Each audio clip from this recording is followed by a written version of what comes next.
দু একটা ঘটনা কখনো কখনো ঘটে গেলে বাংলায় চিৎকার চেঁচামেচি হাহাকার বেশি হয়, করা উচিত, অধিকার আছে। কিন্তু অন্য জায়গায় যখন ঘটনাগুলো ঘটে তখন মুখে সব লুকোপ্লাস্টার দিয়ে থাকে, একটা প্রতিবাদ করে না। কেউ কি ইচ্ছা করে কোনো ঘটনা ঘটায়? ইচ্ছা করে কেউ কখনো ঘটনা ঘটায় না। আপনাদের মনে রাখতে হবে, বারবার এই কথাটা অ্যালার্ট করছি, আজকের দিনে আর্টিফিশিয়াল ইন্টেলিজেন্স বেরিয়ে গেছে। ধরুন আমার ছবি দেখবেন, আমার শরীর দেখবেন, আমার বক্তৃতা শুনবেন আমার গলায় অ্যাজ ইট ইজ, কিন্তু ওটা ফেক, ওটা অরিজিনাল নয়। This is call artificial intelligence. আজকে সাইবার ক্রাইম সবচেয়ে বেশি হচ্ছে, আর যারা সাইবার ক্রাইম সবচেয়ে বেশি বড় তারাই আজকে এদের মদত দিয়ে চলে, যারা সাইবার ক্রাইম করে। যারা ভিডিওতে বেশি ব্যবসা করছেন তাদের একবারও মনে পড়ে না দর্শিতাদের নিয়ে এত মিডিয়া ট্রায়াল করা যায় না, এতে তদন্ত ইনফ্লুয়েন্সড হতে পারে, এটা মাথায় রাখবেন। Crime is crime. ক্রাইমের মধ্যে কোনো ধর্ম নেই, কোনো বর্ণ নেই, কোনো জাতি নেই, কোনো অংশ নেই। ক্রাইম মানে ক্রাইম। যে ক্রাইম করবে তার বিরুদ্ধে স্ট্রং অ্যাকশন হবে। এবং আমাদের এখানে 3টে ফাঁসির অর্ডার অলরেডি হয়েছে। আমি চাই কুলতলির ঘটনাটাও পুলিশ পস্কো কোর্টে করে 3 মাসের মধ্যে ফাঁসির অর্ডার দেবে। তবে এটাও ঠিক, যারা রাস্তায় আন্দোলন করে আমি বলি বেশি করে করুন, তাতে আমাদের শক্তি বাড়ে, এটা আপনার গণতান্ত্রিক অধিকার। কিন্তু দয়া করে একটু প্রচার করুন। ইউটিউবে যে বাজে বাজে ভিডিওগুলো দেয়া হয় এগুলো দেখে বাচ্চারা খারাপ জিনিসটা শিখছে। ছোটদের মধ্যেও প্রবণতাটা বেড়ে গেছে।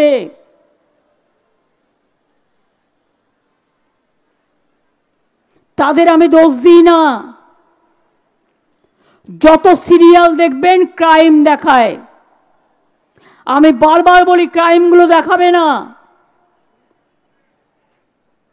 এই ক্রাইম দেখে অন্যরা সেই ক্রাইমটাকে ফলো করে। তাদের দায়বদ্ধতা নেই, দায়িত্বশীলতা নেই।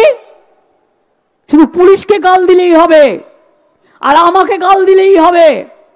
আপনাদের নিজেদের দায়বদ্ধতা কোথায়? দায়িত্ব কোথায়? যত সিনেমা সিন ক্রাইমে ভর্তি। আমি সিনেমাকে ছোট করছি না, আরো বেশি করে বাড়ুক বাংলা সিনেমা। আমি চাই যত সিরিয়াল, আমি নিজে ক্রাইম দেখলে দেখতে পাই না, আমি বন্ধ করে দিই টিভিটা। কিসের জন্য এত ক্রাইম দেখানো হবে? সমাজটাকে কোন পথে নিয়ে যাচ্ছেন? অবক্ষয়ের পথে নিয়ে যাচ্ছেন।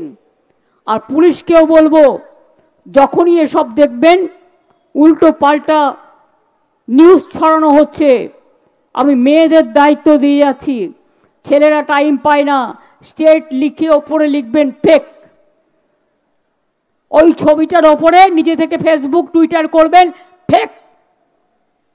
এই কথাটা আগে লিখুন, তারপরে পুলিশকে পাঠিয়ে দিন সাইবার ক্রাইমে। আপনারাই পারেন করতে, জোট বাঁধুন তো। কেউ কিছু না করে জগতের সব অপরাধ করে কেউ কেউ নাকি এখন বড় বড় স্টার হয়ে গিয়েছেন। টুইঙ্কেল টুইঙ্কেল লিটল স্টার নয়, ডাঙ্কেল ডাঙ্কেল ডাঙ্কেল স্টার। আর রিয়েল স্টার হচ্ছেন আপনারা, যারা ঘরে বসে কাজ করেন, যারা সমাজটাকে ভালো চেনেন। আপনাদের বলবো, আপনারাই দায়িত্বটা নিন এবং আমার দৃঢ় বিশ্বাস এই কাজটা আপনারা করবেন। আর আমি পুলিশকে পরিষ্কার বলছি, বাংলা পুলিশ, কলকাতা পুলিশ সহ, যে মেয়েরা এই অপরাধীদের ধরে দিতে পারবে, ক্রাইমটাকে আইডেন্টিফাই করবে ফার্স্ট, ফেক লিখে পুলিশের কাছে পাঠাবে, তাদের জন্য 100টা পুরস্কার থাকবে। এবং তারা চাকরিও পাবে দরকার হলে। এই সাইবার ক্রাইম এদের দিয়ে করাবেন, এরাই করে, এরা রাধে, এরা চুলো বাঁধে। সব কিছু সবার দ্বারা হয় না, এই কাজটা ওদের দ্বারাই সম্ভব। আর ওয়েলফেয়ার কমিটির কাছে আমি গ্রেটফুল, তারা অনেক কাজ করছে, আমার কাছে অনেক কথা বলতে আসে দায়িত্ব নিয়ে।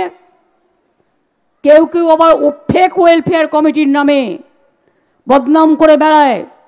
আমি পরিষ্কার বলছি, সিপিএমের আমলে রাজনৈতিক ওয়েলফেয়ার কমিটি ছিল, আমরা সেটা করি না।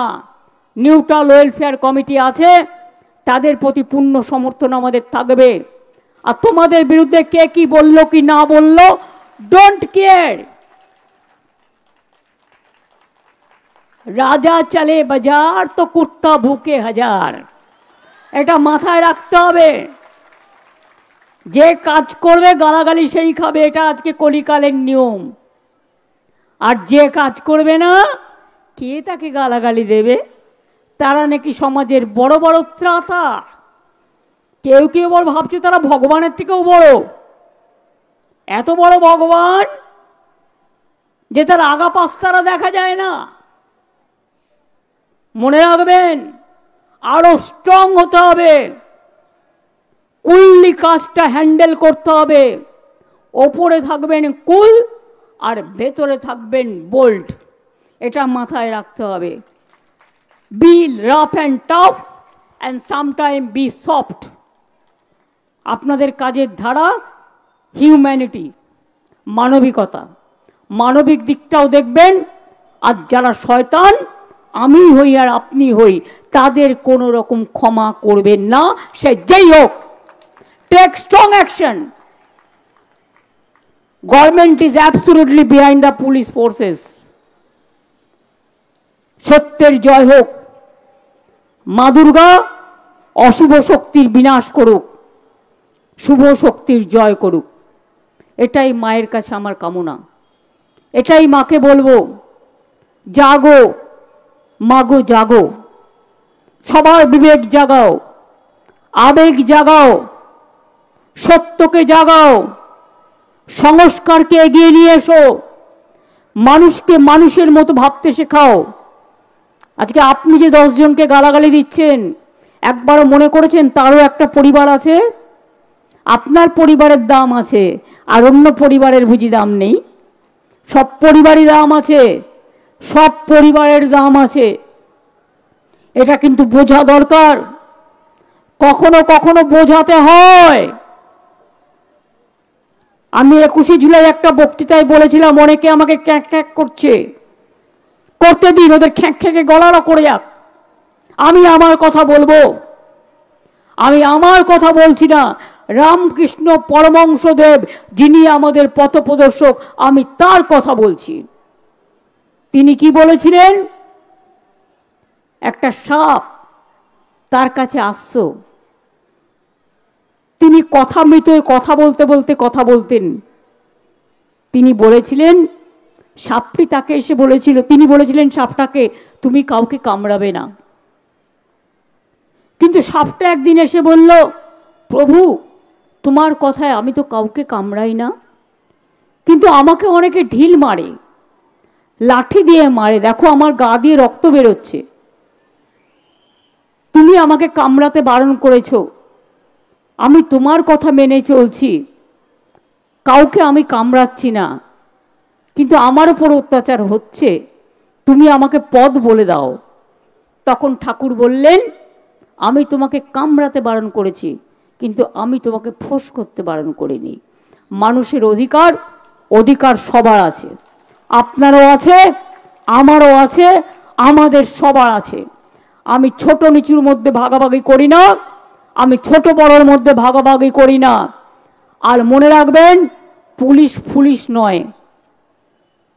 আপনারা যে যা ইচ্ছে বলতে পারেন, আপনার বাড়ির সামনে ক্রাইম হলে সেই পুলিশকে গিয়ে আগে আপনাকে ডাকতে হয়। তাদের সবাইকে সরিয়ে দিতে হবে। অন্যায়টা জানলো না, অপরাধ হয়ে গেল। কেউ যদি অন্যায় করে তার বিরুদ্ধে পানিশমেন্ট হওয়া দরকার, কিন্তু কেউ যদি বিনা অপরাধে অপরাধী হয় তাহলে যারা এই অপরাধটা করেছেন তাদের পানিশমেন্ট হবে। তো আমি অপেক্ষা করব সেদিনের জন্য। দাবি ত্যাগ এই চ্যানেল কোনো প্রচার করে না হিংসাত্মক, ক্ষতিকারক বা অবৈধ কার্যকলাপ। এই চ্যানেল দ্বারা প্রদত্ত সমস্ত বিষয়বস্তু শুধুমাত্র একটি শিক্ষামূলক উদ্দেশ্যের জন্য। ধন্যবাদ। শুভেচ্ছা টিম আমার বাংলা নিউজ।